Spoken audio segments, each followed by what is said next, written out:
Thank you for coming. It's great to see so many of you here and curious faces around. Some of you I already know, some of you I don't know. After this event, when we start with the networking, so don't run away. I want to make a long introduction. This is Todd Sawicki. He has been one of the guys behind Cheezburger on the business side. And he's lately helping Zamanta on the biz dev side. So today he's going to talk about locats and strawman and some ways to make product and marketing development. Howdy. So I'm Todd, and I've been, you said your English translation would be a real-life television show. So we had a reality TV show that was filmed in the Cheezburger's offices, and that's the promo shot. It was called LOL Work. You can download it in BitTorrent. It's not going to be in Europe. But if you want to see what I look like on television, what it's like to work on Cheezburger, you can go watch the show. Appearing on a TV show is an interesting experience when friends get to make fun of you and make animated GIFs about your life.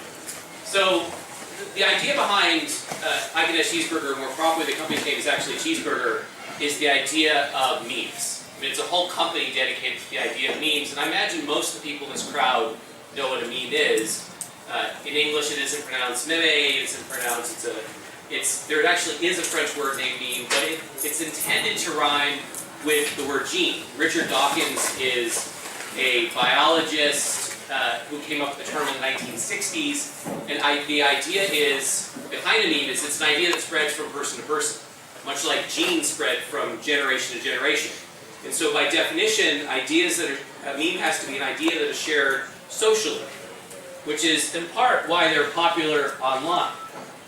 So I think we can all agree, at least to the internet generation, memes are fairly mainstream. We can get into some of the more popular ones, I could probably say, since we just looked at calendar 2013.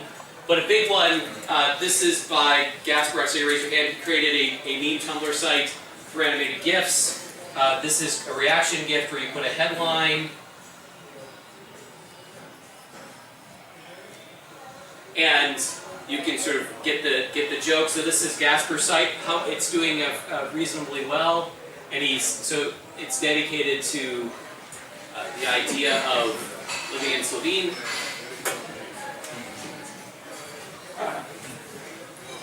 They're laughing, Gasper. You can feel proud. So he's as you can see, 118 tweets for something posted 9 hours ago. So this is doing fairly well. And it's a Tumblr site, which is a platform where you can make your own meme sites as well.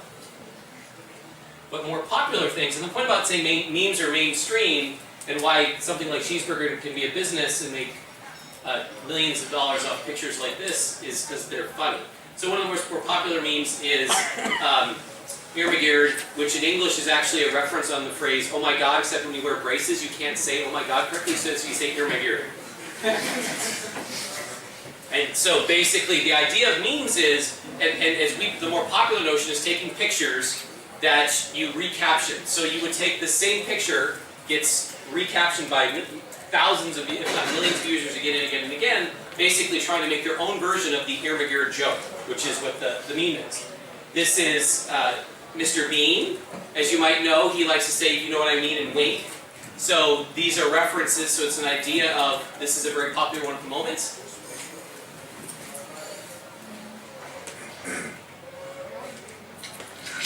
And then this meme is called Overly Attached Girlfriend. And the idea here is she's constantly harping on you the viewer are the boyfriend. And so this is the comment of she were overly attached, a whole meme on the concept of girls who were checking up on you way more than they should. And the basic idea behind that is they're funny, and even those of you who are native isn't your necessarily your English isn't your native language, you're still able to find humor, and the whole point of humor is relatively universal. And we make the comment online. The most popular thing online is sex. The second most popular thing is humor. So why did and the larger point is, what are people doing online, and how did Iconess Cheezburger, the site that started with thousands of silly cat photos, turn into a business that does turnover in the tens of millions of dollars a year, that's raised $35 million, now $40 million in investment money? Why is that the case? Well, it's because of this thing, social networks. People are now spending, some estimates are 50% of all time spent online is spent on social networking sites. And what's interesting is that what do you do when you go to a social networking site? You share stuff, and the majority of what you share are images. Facebook is the most popular photo hosting site on the web by about a factor of 10. So the reason it bought Instagram is because they were worried about not being the most popular photo site online. Because photos are what you share in social networks. So you can start to see why that was such a strategic, and they would have paid really anything within reason for Instagram. It didn't matter because it was a threat to their point of so forth.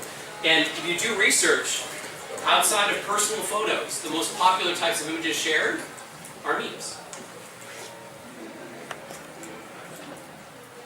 So how popular are memes? And there's this larger category that's sort of been developed, this term called internet culture. And memes online are sort of a native form of content to the internet. It didn't exist before the internet. And so there's this larger category now of these internet culture sites, which include things like Cheezburger and BuzzFeed and Tumblr and others. And the point is, this is US stats, not even global. 201 million users, internet users in the United States, which is something, depending upon the stat, there's somewhere between 250 million, 300 million double counts mobile users and what have you. So basically, 80% of online users in the United States are going to internet culture sites to view meme and similar sort of native content to the internet. So suddenly you can go, oh, this silly site that shows crazy cat photos isn't such a silly site, and in fact represents the next generation of pop culture. So one of the things that we often got asked is, so it's really popular, and how do you prove that all that stuff is going on Facebook and what have you? At Cheezburger, we saw from 2011 to 2012, this is daily Facebook shares. Daily pieces of content shared into Facebook. And at Cheezburger, we went from 10,000 items shared per day, a little like 11,000, over to 40,000 in a year. So 40,000 individual pieces of content are getting shared per day into Facebook. And if you were to look at Tumblr and some of the other stats, that's probably a factor of 5 to 10x that. The most visited site out from Facebook to the outside world is Yahoo. The second most visited site is Tumblr. Cheezburger is the 6th most visited site, domain, outside of Facebook, from Facebook. One of the interesting things to sort of take away, and what we're getting to is all the things that led to Cheezburger being an interesting and fascinating business. And we'll get to how we made money, but these are all sort of the facts that lead into it, which is, so memes are mainstream, lots of people visit those sites. People spend a lot of time on social networks. What do they share on social network? Images. What type of images are they sharing? Memes. Well, why are images sharing? And what we found at Cheezburger, in terms of those of you who've ever shared, work for sites and you want to share things into Facebook, and there's a lot of controversy right now at Facebook about what gets shared and how often it gets shared, and are they, the levers of how popular they allow things to get on Facebook. And what's interesting, we sort of didn't necessarily realize this, but as we tested sharing of content in Facebook, we'd share text items and images. We saw that the reach inside Facebook, the velocity that Facebook would share things, was 20 times what other items were. So for those of you who are interested in figuring out virality inside Facebook, I would say you want to share images, and you want to share funny images, and ideally you share things that are popular, things that are popular in places like Facebook, other than your family photos, are memes. The interesting thing so what we figured out at Cheezburger is, the next thing was, okay, so that's great that all this stuff is shared on Facebook, we haven't yet figured out a way to make this a business. And as we started researching this, what we figured out is 32% of people made a purchase after seeing a picture of a product on a social sharing site if you were under the age 34, what we call the millennial generation. What's also interesting is 64% of people are more likely to buy a product from a brand that they've interacted with in a social environment. Okay? At the same time, brands go, well, I'm not funny. And this is from a meme called Text from Hillary. So basically, this whole thing started out as just a picture of this, imagine this without the text. That's all that appeared in some news thing. And then some guy in New York said, oh, it looks like Hillary's texting. And so he came up with the concept of taking another picture of some famous person as if they were texting to Hillary. And hence a meme was born. And if you go text from Hillary's, you'll find thousands of this sort of concept. This is one of my favorites. But the whole point is that you take a very serious person and you can make them very popular through the lens of humor. This is, if you look at Hillary's popularity ratings in the United States, what we call approval ratings, which is basically we do telephone polls in the United States where they ask registered voters, do you approve or disapprove of a certain person, primarily politicians. Her approval ratings went from negative to positive after this happened, and have remained net positive since this and have not declined. In many ways, it sort of humanized her. Prior to this, she was sort of seen as a very impersonal politician. The other way to think of memes, that says free candy, it's a reference to kidnappings of children. The point is, if you wanted to give away candy, this is not how you would do it. And the larger point is we started talking to brands and working with them, was this idea of sort of, you humorless brand, if people like Hillary can become funny, you yourselves can become funny. The next point was, here, if you try to do things online and you act out of turn, the equivalent of the free candy van scrawled in a neighborhood of children, you're going to get flamed for it. You're going to get in trouble. If that person were to show up, in your neighborhood, they'd likely get arrested. And so the message here to brands as we started working with them was, and we've all seen the brands make mistakes online and not represent themselves appropriately, and so this is sort of the message to them. And the larger point is that if brands that have personalities and points of view, in this world where suddenly I have to learn how to market and promote myself not through the lens of ads anymore, but through the lens of content and social media posts and other things, I need to have a point of view, I need to have a personality, and one of the things that if you don't have a personality, if you have a personality, you have a sense of humor, everyone can make a joke. You yourself, humorless brand, have to learn how to tell jokes too. So we sort of came to them and said, look, if you want to develop brand loyalty and market to the millennial generation, the internet generation, netizens for lack of a better term, Beauchamp just turned 30 on Tuesday, so he still fits within this and is only slightly old. I'm a really old guy at 40. We came to the brand and said, here's what you need to do to be successful online, which is, hey, go create fun content, develop a personality point of view, and that leads to engagement with the customers you want, and you'll sell stuff to people, to the generation of people you can't seem to market to online because they don't look at banner ads anymore, and they don't watch TV anymore. And this is the sort of thing that you do. And so as an example of one, we ended up going to Toyota, and what's happening with Cheezburger and its whole business model is basically to take traditional ads and brands and turn them into memes.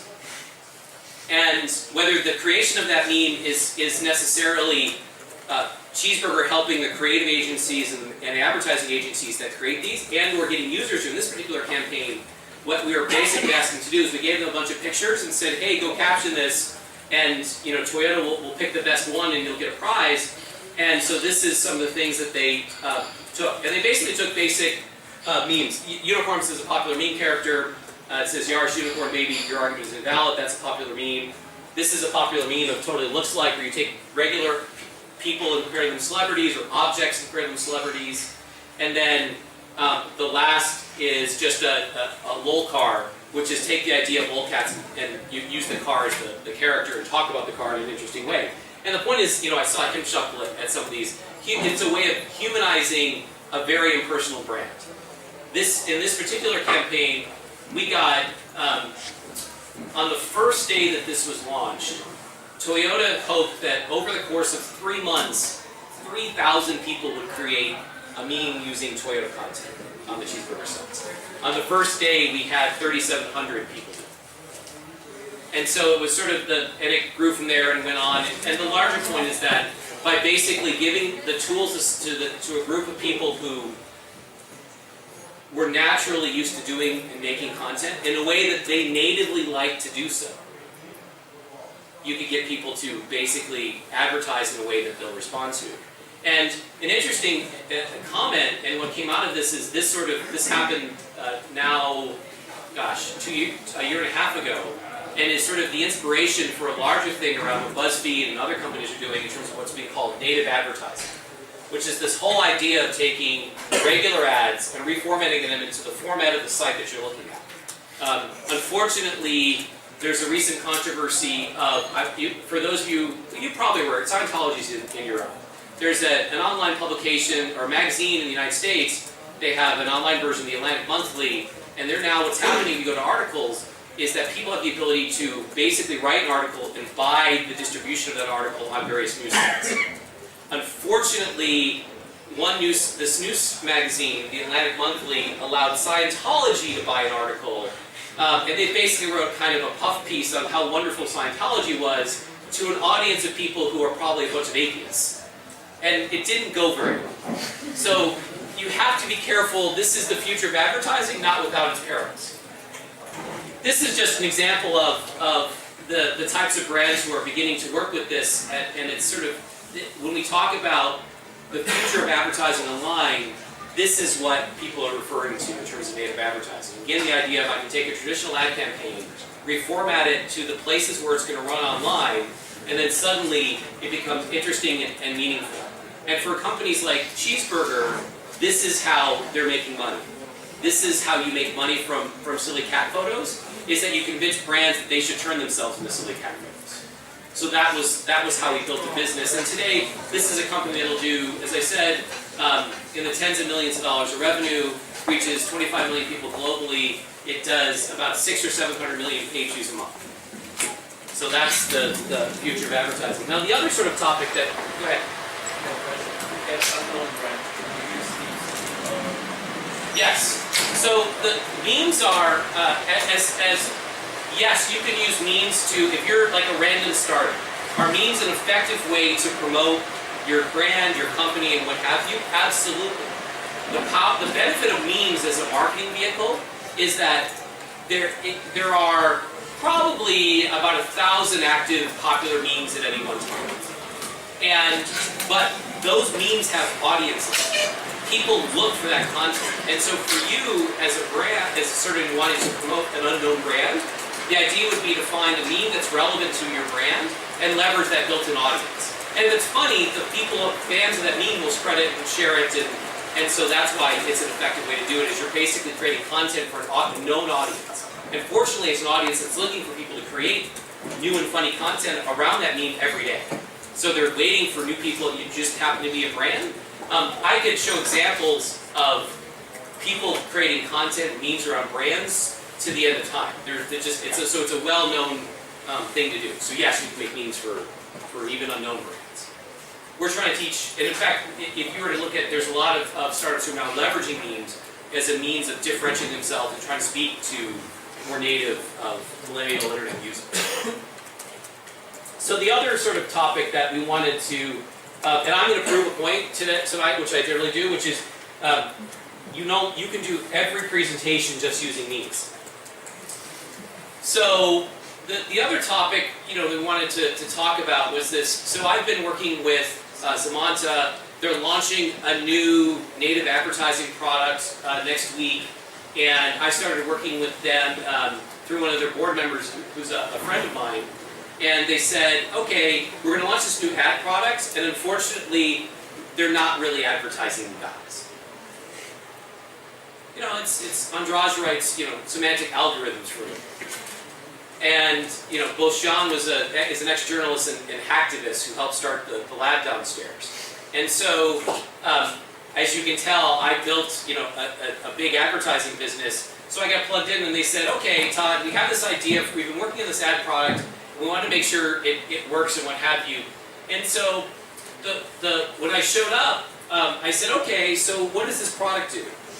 And they went on and talked and whatever. And I said, that's great, but a good method here is to figure out, on day one, is to work backwards from the press release that announces the product. Let's work backwards from there and know what we want to build, and then figure out how to build that as a result. And don't just sort of start with an idea, and then on the day you have it done, figure out how I'm going to market and launch this. And so this technique was sort of developed at Amazon.com. So if you're at Amazon.com, you use this process. Hence, this is a meme called from Scumbag Steve, who's a character. It was a guy at a party. He dressed up like a hip hop artist. He wore a hat backwards and went like this, and he looked like a douchebag. And so he became Scumbag Steve, and it's a character basically just what would a douchebag say to comment on things.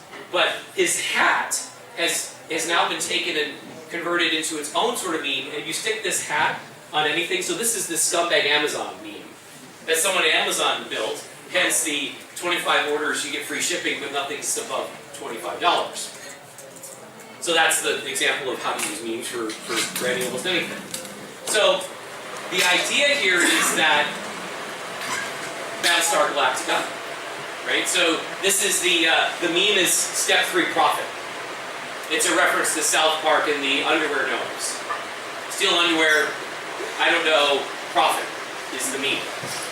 And so here, the basic idea here is you have the idea, you start with the press release, the first thing you do is write that, not a product plan, not demos, not prototypes. If you want to pitch an idea to Jeff Bezos to get funded at Amazon, literally the first thing you have to do is write the press release.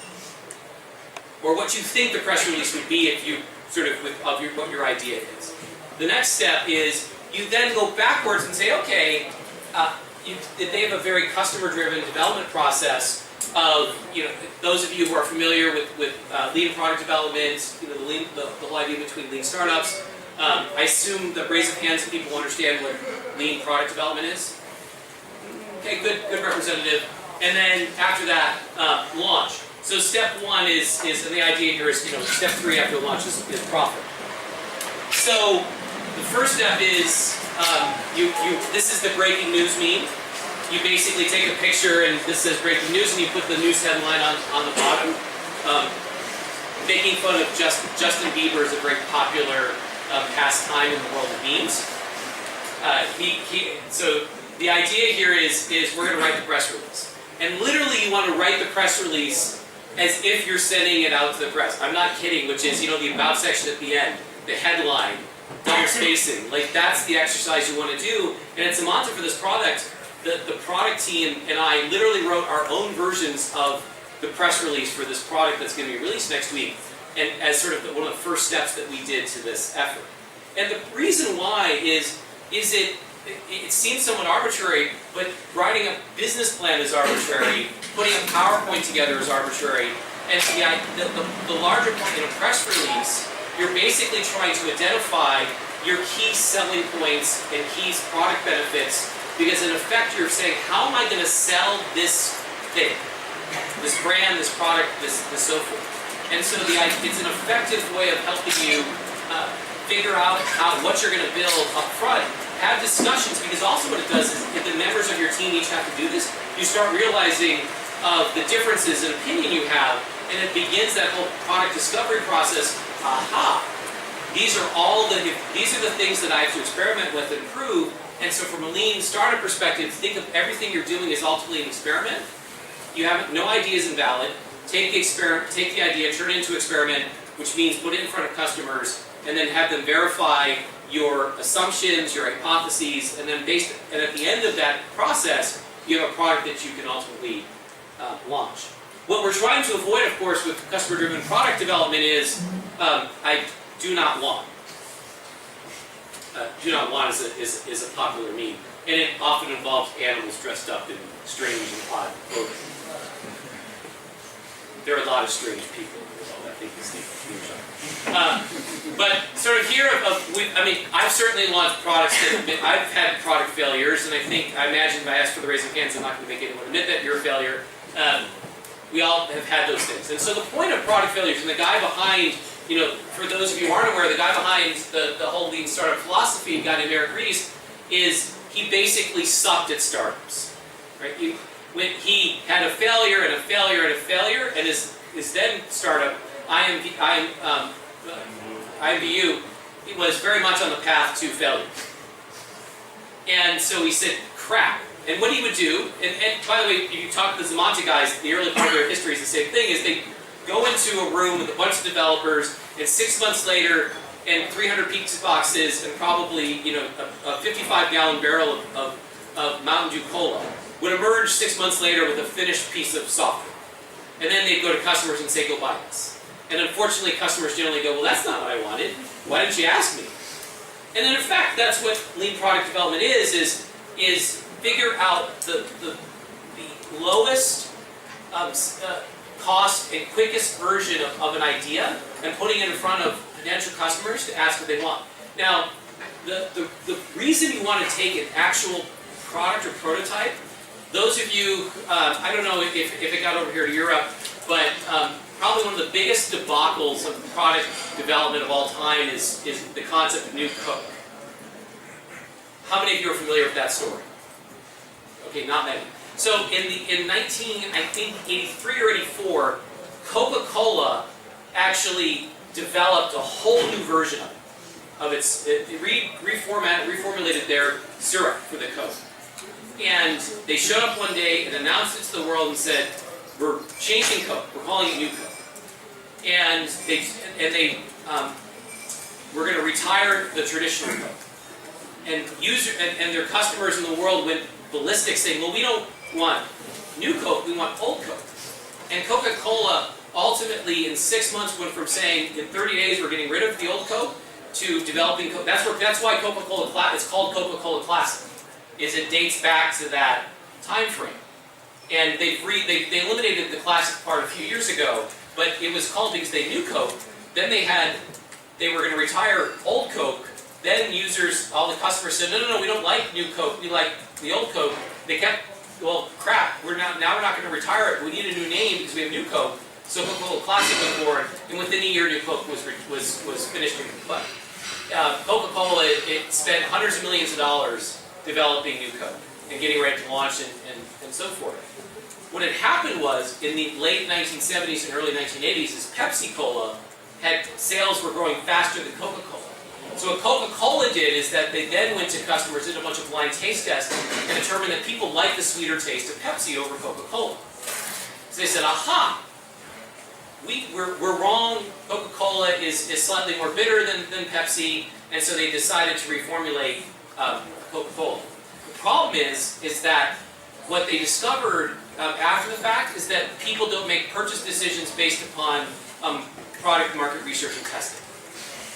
That in fact, we buy stuff in stores, and we buy stuff with labels and branding and all this stuff, and users don't make decisions in a vacuum. And the result of that was Coca-Cola realized that basically market research surveys are a bunch of bullshit. And so when you do, and the point going forward here is that they had actually gone and taken new Coke in a real purchasing environment and a real drinking environment would have discovered this first.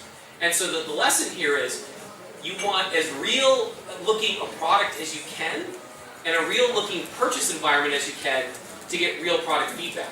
And so lean product development doesn't mean build a prototype and show your friends. It means build a prototype and put it in front of the world, in front of real customers and users. And then based upon that feedback and their usage and against your hypotheses and key metrics and so forth, you'll get the information to develop your product. So the larger point is here, to lead a startup and Amazon and others, is we have the press release out there, and we're code talk, code talk, code talk. For those who maybe can't read in the back, it says, why do developers wear glasses? Because they can't see sharp. For those who aren't developers, C# is the Microsoft .NET programming language. It's a bad pun, I know. So after you've gone through this and you sort of, again, press release on the wall. Press release is basically identifying the product features and key benefits that you want to test. You've gone through the environment, you've proven which features work and which features will drive the actual either customer acquisition or customer adoption or sales that you're after. Then you get to go back and launch. It's a cat wrapped in water bottle wrapper. And so you're ready to launch. And the point of launching is, that's a whole separate sort of talk in how you do product launches and what you do and so forth. There's a million different ways to, pun intended, skin a cat. And so this is just the point of when you're done and you've proven and disproven, you've coded and iterated, you're ready to launch. And then of course, we get to write the final press release, and you'll be shocked at how close it is to your original press release. And the punchline here says, retard 9cat, we found out he ships rainbows. For those of you who aren't familiar with 9cat, go search it on YouTube. It'll be the dumbest at 15 seconds of your life, but you're probably not. So this is a form of product development. It's an effective form of doing product development. And again, start with what you're going to sell. Write the press release. Continue, do lead customer-driven product development.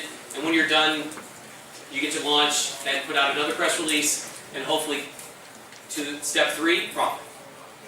That's it. Any questions? Comments? We're good? Yeah, Oh. I would ask something. Go ahead. I would just like to ask you, how did you actually start out Cheezburger? So, I mean, I'm assuming you didn't just zoom off. the story of Cheezburger is, well, it sort of did. The Asian guy you maybe seen pictures of who wears the Cheezburger hats, Ben. The story of Cheezburger is this: Cheezburger comes out, memes come out of how many are familiar with 4chan? All right, half. For the other half, don't ever look at 4chan at work. No, it's the deepest, darkest corner of the internet. You want to go to the /B forum, and if you're psychologically unstable, avoid it. Only the strongest minds and hearts. So the story of Cheezburger is, a guy named Eric decides that he wants to, lolcats of all things, become popular on 4chan. Lolcats, these cute, funny cat photo things, right? And it starts out in this deep, dark place of the internet called 4chan. One of the more popular original lolcats is a picture of a cat looking through a drop ceiling, a cutout, and it says, the cat's sticking through, and it says, "Ceiling cat is watching you masturbate." So lolcats weren't always so cute and funny, the things your grandmother would send out. I doubt she'd send that. So Eric decides, hey, I want to send one of these lolcats to my girlfriend. And the one that he sends is the Icon has Cheezburger photo. Just the silly cat turning sideways, looking and says, spells it wrong, and what have you.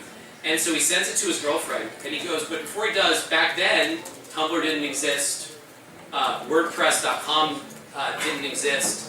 So he said he just grabbed WordPress.org, the blogging software, got a local ISP to host it, just registered the caption as the domain because he didn't care, and sent it to his girlfriend. His girlfriend sent it to other people, then a week later people started emailing other cat photos to post, and within months he had hundreds of thousands of people visiting a domain called iconcheezburger.com. That's it, honestly, that's it. Now, Cheezburger sort of continued along. A guy named Ben is not Eric. So Ben does not start iconcheezburger.com. Ben eventually shows up because Ben's running a pet blog in Seattle. Eric's in Hawaii. Ben, there's the tainted pet food controversy. China was poisoning pet food. This is about 6 years ago. And Ben is blogging about it. And Ben, so he's running a normal pet news blog. And his site gets like overrun with traffic. And he's convinced it's a DDoS attack out of China. And he's like, those bastards. Ben's a Korean national, so there might be a little bit of Chinese-Korea thing going on at the same time.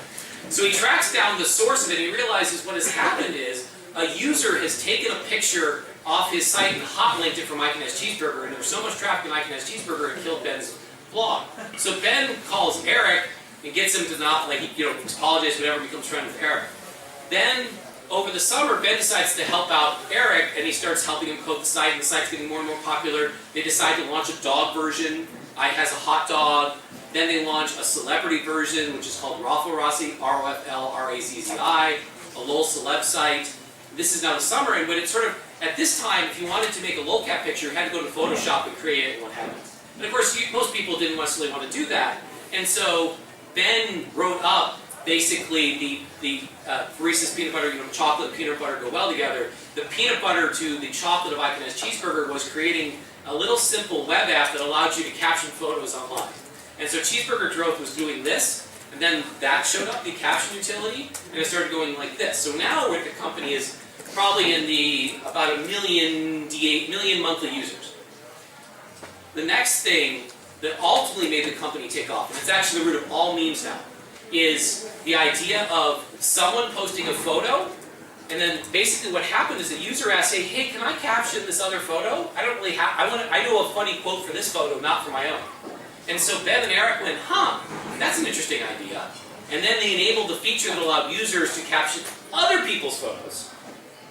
And then Cheezburger did this. They went from 1 million to 6 million DAU in 3 months. Or MAU. MAU is monthly active users, DAU is daily active users. If you run any internet consumer business, DAU is your ultimate metric. And So that's the sort of, and now the idea of memes, where you take any photo here and add your own caption, dates back to that little web app. And that's sort of the beginning of history, and it's just an accidental look that we have. After that took off, and Ben and Eric, so at that time, the ISP they were on, which was one of these $10 a month ISP, calls them and says, we're going to fire, the customer we're firing, you're doing too much traffic. So then Ben and Eric looked around and said, I guess we have to like maybe turn this into a business. Yeah, I was just about to ask, when did you monetize it? So we didn't start, the company doesn't start monetizing until fall of 2007, when Ben ends up hosting his site on WordPress. Eric doesn't believe there's a business, asks Ben to buy him out. Ben raises some money to buy him out, and Eric sort of took like a $10,000 check of now a business that's valued north of $40 million. This isn't as bad as the guy who took $800 to get his 1/3 share of Apple, right? It's not that bad, but that's a worse story. For those who aren't aware, there were 3 Apple founders. The third guy took a buyout from Steve and Woz after about a year in, because he didn't believe in the business. And of course, a third of Apple today would be worth, a couple, $110 billion. So, whoops. The history. So anyway, Eric took a $10,000 buyout from Ben, and the rest is sort of history. And so we started monetizing with ads.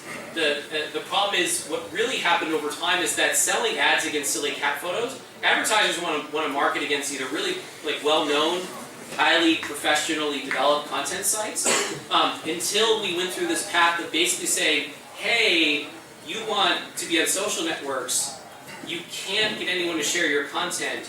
We know what's shared and our stuff's popular, so what you want to do is start doing stuff in the way that our fans and our users use, and that's how we turned it into a business. How effective is advertising on these meme sites? I mean, because I advertise a lot, for example, and I spend a lot of money on that, but the thing that we found on Facebook is that the ads are not effective. So ads are like for example, if you compare Facebook to, let's say, Google, the ads on Google, the ROI is much higher on Google, obviously. So what, are you selling really products, or are you? We sell airline tickets. We're an Yeah, online, so from an e-commerce perspective, Google is king, and this sort of content is this sort of advertising. So Facebook ads, there's 2 forms of Facebook ads, and there's sort of 3 forms of advertising around Facebook. The 2 ads are, you have the banner, effectively the banner ads on Facebook on the right column, promoted stories in the news feed, and now you have this sort of content marketing where people are basically paying to have content created so that people organically share it into Facebook. Primarily that's brands versus sort of intent marketing, like Google is you're going to be very focused on Google. Though Amazon's trying to, will be a new Amazon's about to launch a big product ad network. So that'll likely be where they're going to allow you to target users based upon their Amazon purchase history. So from that perspective, that will be likely an effective method. This sort of content marketing is effective for brand marketing and brand advertising. Anything else? Yes. Did the Toyota brand favorability go up with that? Yes. So that car Yaris, I don't know if they use that brand here in Europe or not. They do. So the marketing campaign was to target 18, 34-year-olds. And effectively what their market research told them, it was, this is a car for people who don't like cars. Right? I need a car, but I don't like cars. And so they were basically looking for, and it turns out their users were fans of sites like I Can Have Cheezburger, and they came to us saying, look, we know, they went to other sites too, they said, we know that our target car users are fans of your site. How do we market to those people? We basically said, well, make fun of yourself. And so all we know is it met their sales targets for the year that was on. So we didn't necessarily have access to the brand favorability data. What about IE? There's humor and IE, Internet Explorer. Yes, they're doing that campaign right now as well. How does that work? So the IE Internet Explorer is what you're referring to. Yeah.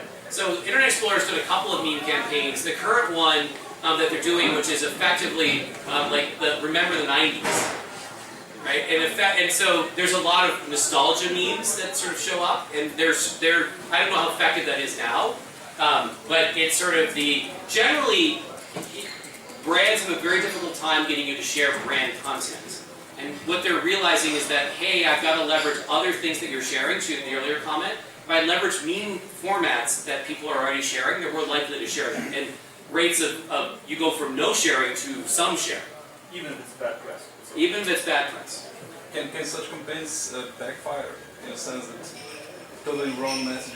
Well, yes, this is if you pick the wrong meme and wrong format, it's the equivalent of, to go back to that's sort of the point of the free candy, right? That's the equivalent of what you're talking about. So you can, if you were to adopt like the Irma Beard meme, not realize what the point of that meme was, and you try to use it for your brand, and didn't use the funny language, whatever, you'd end up at a flame war on Reddit. Getting made fun of and laughed at and mocked instead of sort of loved and embraced. What is when you pick a meme, where's the limit of being PC versus like, just like being cool? I mean, because I'm thinking of doing something, and the question is like, how far do you go before you offend people? I mean, well, the answer is, it depends. I mean, in meme land, there's some pretty racy stuff that goes on. But I think that the idea is, I would suggest whoever's going to do, if you're the person developing the campaign, I would suggest get good at creating memes before you do it for your brand. right. And there's lots of ways. So go to the meme sites. There's Cheezburger, Quick Meme, 9gag, and Reddit, and others. Start creating memes in a meme you want to use, and see how you do. Try the joke anonymously first. If you are true to, if you want to understand about a meme, there's a site that Cheezburger actually owns called Know Your Meme, which is the Wikipedia for memes, and explains what a meme is, and basically all the rules for what and the mores around it. So go to knowyourmeme.com, and you can look up sort of the history of meme, and that's a good guide for basically how does this meme work. Anything? Oh. You spoke about business to consumer advertising. Yes. And millennial kind of target audience. Does this relate to B2B as well, or a little bit maybe? The answer is, I mean, it can work. I mean, B2C, the difference is a matter of scale. I mean, if you were to go to a trade show and you wanted people to stop and look at your booth, putting a meme up would be an effective way, if it's funny and done right, to get that person to stop. Right? It's just humor. And the point is, the larger point is that humor is universal, and it's and online, it's a more effective form. Like serious things, it's not that they don't do well, it's just they're not as viral necessarily. Like it's a serious topic, it's informative, you probably have to find someone who's really interested in that. If they're really interested in that, being serious and factual and what have you has its place. Long-form blog posts, right, from a Google perspective. But just as a generic, hey, I want to get you to stop and pay attention to me, memes having even at a trade show, there's lots, if you go to trade shows, lots of meme-like content in booths to get you to stop and pay attention. So, it's just probably, location and topic is whatever relevancy. Yeah, I guess you have to be careful. Yes. You're like pharmaceutical. You definitely, this might be, right. Something, yes. maybe others not so. Correct. What happens when all the brands do this? Like, does this scale? I think that there's millions of meme content that gets created every day. So everyone's doing it. You're competing against everyone else to be the best. Like, are you good enough to get attention? And you're not always going to be the one who's the funniest. But when you are, you're going to get a lot of attention. So it's more of it just forces you to participate and maintain that. There are users who basically their whole life is about getting on like the homepage of Cheezburger or 9gag, which is another site based out of Hong Kong. That's like a cheeseburger knockoff. And so users compete with each other, like power users, to end up getting featured on the homepages of these sites and these communities. And so if you're a brand, you're already competing against this. So just because more brands, so be it. Just be funny and better. I've seen there are a lot of new sites like like 9gag, they're force sharing user content on Facebook, and they are really getting the traction because they force the users to share. Is this a good idea to build a site like this? To build a site leveraging Facebook and being aggressive about it, the answer is maybe. Like brands, you probably risk backlash. against that. You probably have to be a little more sensitive about that. There's already a lot of commercialization around Facebook. If you're just a generic sort of B2C site, Facebook, and sharing in Facebook's an effective way to get virality. But there's a fine line because if you force it too much, then users feel burned out. They might share once, but they're not going to do it again. So it's sort of, you have to experiment to see how far you can push that. So go ahead. Okay, ask what we just next. Do you have any idea or, what do you expect, how long this is still going to work until something new happens? Well, there's popular new memes emerge all the time. And so the basic construct of taking a photo and captioning it, or taking an animated GIF and writing a headline around it, that sort of, as long as you are aware of how tastes change, like comic books, what's popular today will be different than tomorrow, but comic books are still popular. And so think of memes as more of a larger construct of the thing that's popular today might not be popular tomorrow, though the sort of the cultural movement is probably here for a long time. Yeah, that's what I was thinking about, because usually in a couple of years the market gets saturated with this stuff. So do you think it's still going to be interesting? Or I think this is the comic book of the 1834-year-old generation. I mean, lolcats are still popular, and they go back to 2006. Fails, in terms of the fail stamp on photos, date back to 2007. Animated GIFs actually date back even more. Animated GIFs go back 20 years and are sort of resurfaced as being popular. So, Fail memes are kind of extinct. I don't see them so much. there are other memes that sort of think of a meme in many ways as a band. Some bands, are popular, are one-hit wonders and are popular for a month. Other bands are popular for years, and even old bands can re-emerge at any time. So failed memes are still popular just from a Cheezburger traffic perspective because it owns failed blogs. But it doesn't mean that as it declines a little bit over time, that it's not unpopular. In part, the market's gotten so much bigger than what it was 5 or 8 years ago. So. I was just wondering how does this pop culture of memes adoption in a specific region influences the successfulness of this advertising campaign. For instance, I'd imagine that memes are not as popular in Slovenia as in the States. Does it make sense for, advertisers in Slovenia to start? I'll push Gasper's thing again. Thank you. He's very proud, and rightfully so, proud of it.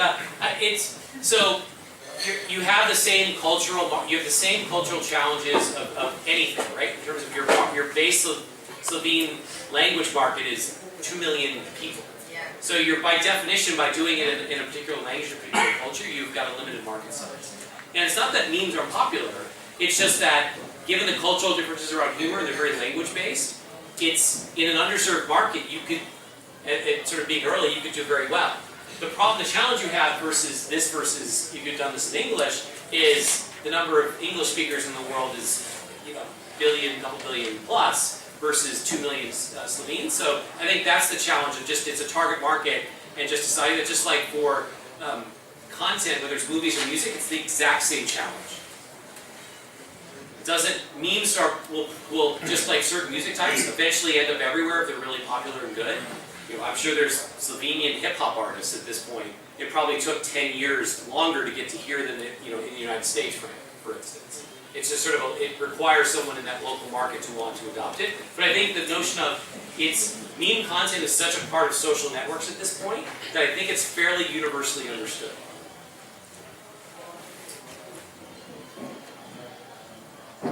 I have one question. Yes. You say that the pictures must be humor. What about compassion? What if your brand is connected with some big social issue, that supports some issue?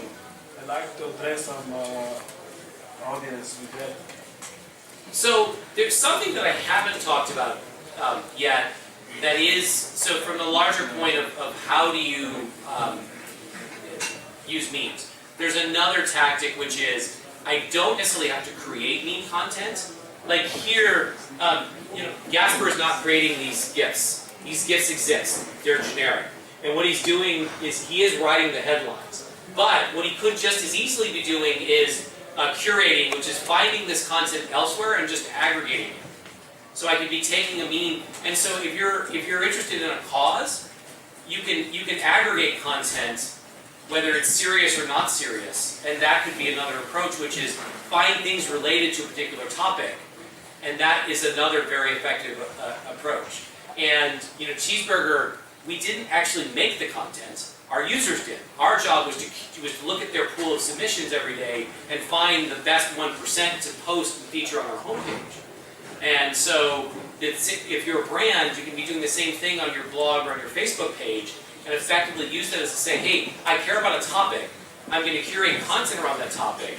And now it just so happens that if you curate meme content, you might, hey, occasionally I'm going to put a funny meme on because I know it's going to be popular, viral, get lots of shares. But the rest of my content might be serious, I'm going to use that meme content to get people to come to my page and look at the larger topic that I'm trying to adopt or promote.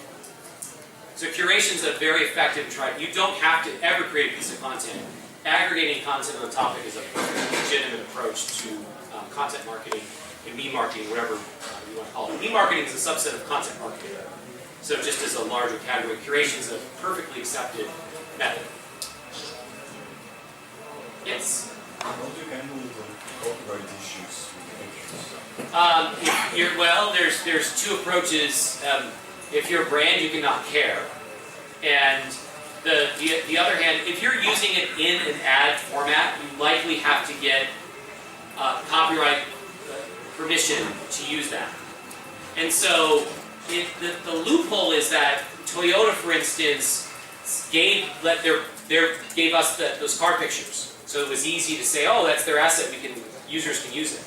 The other thing is that what they'll often do is they'll say, great, Cheezburger, we'll let to point of curation, we'll pay for you to curate something, and we'll sort of say, hey, brought to you by X at the top of the page, and then none of that content is owned by that brand or technically used by that brand. And so that's sort of how you can get around copyright issues. Because curation is something where you aren't necessarily, as long as you're not reformatting and touching the image, you're just using something that's already online. Now, if someone sends you something that says take it down, the standard practice is to take it down. But if you format it and touch it, you have to get copyright permission. So stock photography is sort of a way around that. So you look for memes that allow you to use any photo, and then you just license them from Getty Images or Corpus or others, and then you have rights to use it for your campaigns. So actually putting text or captions on it is not considered as modified? Well, it's for non-commercial use in the United States you can do that. European laws are a little different. It's similar, but if you're a commercial brand, you have to get, even just adding captions to another image, you have to get permission to use that. What about use the site and post them? Well, again, users are different in terms of you're non-commercial. That's the big difference here. You're a brand, you're clearly commercial, and so if you use something without permission, you're going to get sued. If you're a random user, no issue. They'll just, if they don't like what you do, they'll ask you to take it down. There's no point in suing. There's no value to it. It's not like there's any. You as a site, you're not exposed. Depending upon it's sort of different countries, EU, non-EU, US, non-US. In the US, you wouldn't necessarily be exposed if you're a hosting site and you're willing to take it down. You wouldn't have a problem.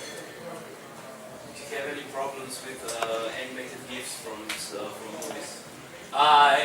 You potentially, most of the studios are letting it go under the notion of fair use. There's a notion of fair use in U.S. law and in English law. Fair use in Europe isn't a well-defined concept. Basically, fair use in the United States says if you can it's within your rights as an artist to parody or satire something else, as long as you're not using the whole form of it. So sort of snippets work. And U.S. law has sort of said that snippets aren't the whole content. They're sort of, and you're getting commercial benefit because someone's promoting your thing, and you have some rights around that. Most studios have come to realize that this is likely a net promotion, and so they've sort of taken it, short snippets are okay. They still can say take it down. If they say take it down, you can take it down. Fair use there's some fair use arguments here. You can decide to go to court and do this in the States. Europe does not have the concept of fair use. It's a purely US concept. Asia, I mean, But who knows? it does get different countries, but Slovenia, for example, has a concept of parody and using a copyrighted word for parody, as long as it's not commercialized. The commercialized problem is where it gets weird. But this is commercialized. You get money from X. That's sort of maybe not. It depends. That's a consult your local attorney sort of question. I don't play one. I didn't play one in a reality TV show. I didn't. So, none of the above. Sean. So you said that so Cheezburger is worth now $40 million. Yes. Can it be made into $1 billion company? Sure. Oh. Just get bigger. Okay, but with the same model, just scaling it. In effect, what Cheezburger is turning into, and lots of internet publishers, the concept and nature of advertising is that an advertiser comes to you and says, "Oh, your news site. I'll write a news article for you, and I want you to distribute." And it talks about a commercial topic. It might be a cause article that you're just trying to promote, and so forth. And so Cheezburger could say, "Hey, I want to distribute funny things. I'm a platform for distributing content." And so brands and commercial brands are basically realizing that what these publishers offer is distribution to an audience, to content. And so Forbes.com, as an example, does this aggressively. Huffington Post does this aggressively. The idea of taking content written by a brand or written for a brand and then running that as if it were a regular article. And so for Cheezburger, the more people that show up, you could, if you get to the point where probably 20% of content on the site can be commercial. So at that scale, if Cheezburger can achieve the popularity of, let's say, ESPN for sports, you're $1 billion company.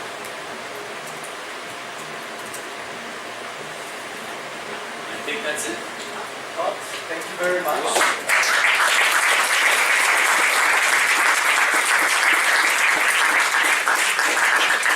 Hope to see you back in Ljubljana sometimes. And for everybody else, don't go home.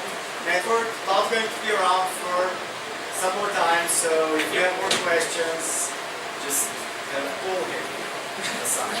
And hopefully we'll have some more speakers next time. If anybody else brings, or company brings any interesting speakers, do let us know and we'll organize something like this next week, next month, or next year. Thank you.